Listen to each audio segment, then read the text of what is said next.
এই রান্নাটা না আমি পুরোটাই ইনস্টাগ্রামের রেসিপি দেখে শিখেছি। তো আমি ফার্স্ট টাইম ট্রাই করলাম বা ভাবছিলাম কীরকম হবে, কিন্তু বিশ্বাস করো দুর্দান্ত খেতে হয়েছিল। আমি প্রথমে নুন হলুদ মাখিয়ে বেগুনগুলোকে ভেজে তুলে রেখে দিলাম।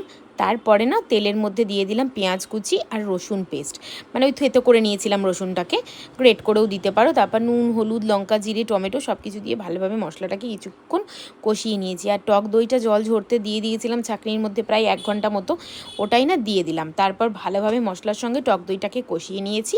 কষিয়ে নেওয়ার পরে অল্প একটুখানি চিনিও কিন্তু আমি দিয়েছি মশলার মধ্যে।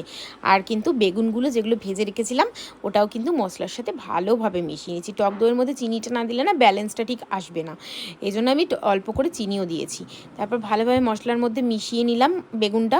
তারপর ওপর থেকে একটু কাসুরি মেথি ছড়িয়ে দিলাম। তারপর একটুখানি ফ্লেমটাকে একদম কমিয়ে নিয়ে কিছুক্ষণ ফুটিয়ে নামিয়ে নিয়েছি। বিশ্বাস করো এত ভালো খেতে হয়েছিল না, মানে ভাত রুটি সব কিছুর সাথে জমে যাবে।